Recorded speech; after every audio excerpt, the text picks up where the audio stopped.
Okay, welcome back to the channel. So here's the XV5080, a legendary piece.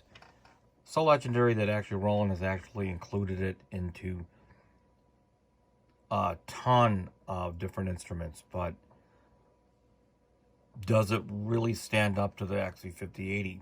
Okay, so here we have a Roland Integra. That was one of the first instruments that actually had the emulation of the XV5080 in there. And as a matter of fact, I actually had all 14 cards as well.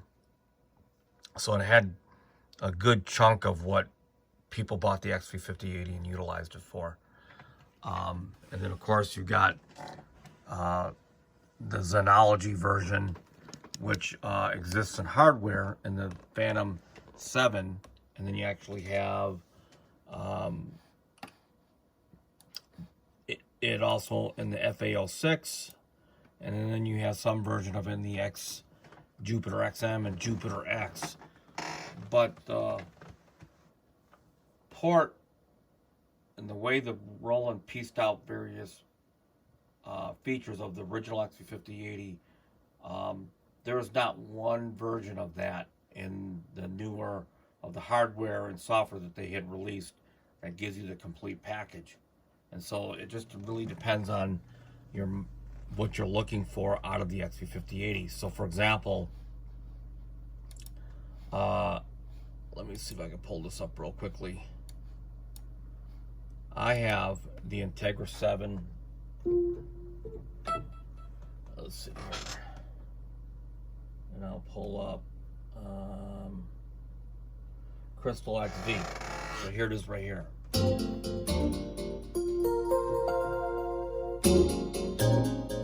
This was one of the first sounds that I came across and noticed, recognized, to the point where I said, this is not the sound that was in the 5080. And so I went back to the XV5080 and I pulled up the sound. This was years ago.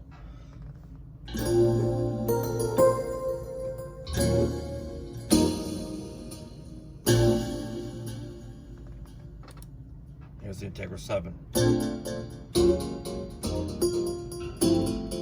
And so what it became kind of clear, and even more crystal clear, that when I had gotten the Fantom 7, that the way the port worked was that they gave the XV5080, but they reduced it down to its utility as if you were in performance mode, not necessarily patch play. So the patch play is when you're in patch mode on the module, for example, and you have one mode that has the presets, and predominantly that's how they wanted, like the air pursing and the sound engineers designers wanted you to hear the sounds. And then you would go into what they call performance mode, which gave you the sounds, but it gave you the raw sounds. And because back then the DSP was limited, and so they had to give you sort of like a reduced down mode, because you had to share the two effects blocks that were in performance mode. So the sounds were never really the same as in patch play. And essentially that's what they did in all the other versions. So we're talking about the Integra, the Jupiter, the Jupiters, the XM, the X, the Fantom 7, and whatnot. And so they gave you, it wasn't until the Legendary series for Roland Cloud, which I'm going to pull up right here. Let's see. Roland Cloud. So if I go into the Roland Cloud. Now here's Roland Cloud XV Crystal.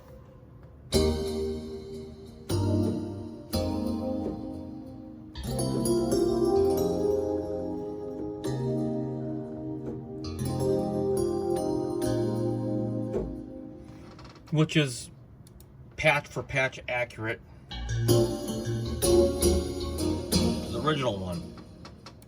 Okay, and then good. Here's the Integra, which is not accurate because it's in a port that emulates it being in performance mode. And they had to do it because of the limitation of the hardware. And so they gave you some piece of the 5080, but they didn't give you what I call patch accurate to this original programming.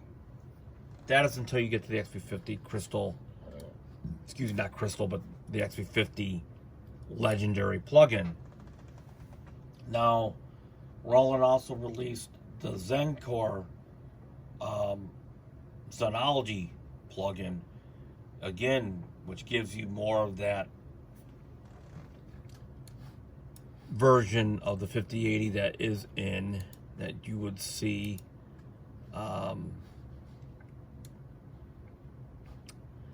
in the hardware. Like I said, like it's in multi-mode. They didn't give you the effects, and they didn't give you like the patch play experience in that particular hardware, which is kind of a weird thing that they did. And so what you're seeing is you're seeing the Zenology, excuse me, the Legendary XP5080, which is shown here, in what I call a patch play emulator, like it's in patch mode. Obviously in here they don't have like a multi-performance mode in here. They just don't have it.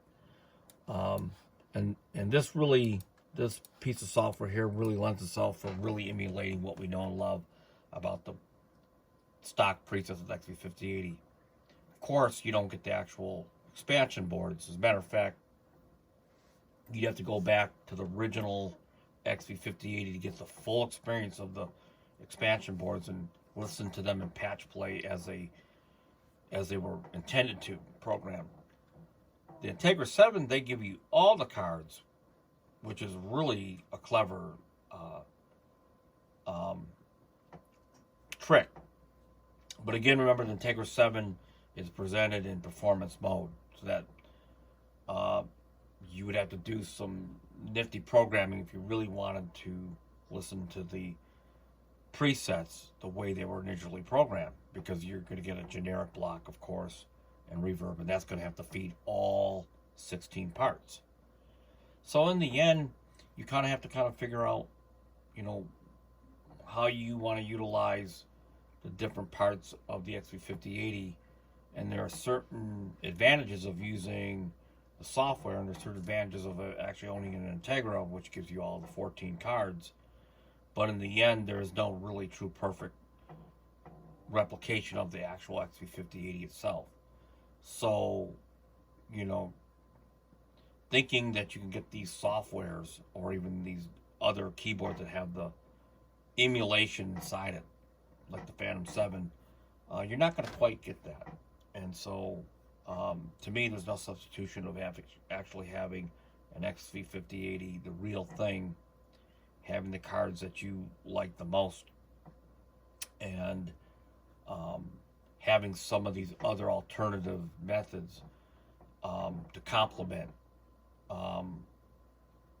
in addition to the XP5080. But there really is no replacement for an actual real 5080 in the end, because the XP50 basically does it all for the most part. So if you have any questions, any comments, please leave them below, and please don't forget to click subscribe. It really does help the channel. Until next time, peace out.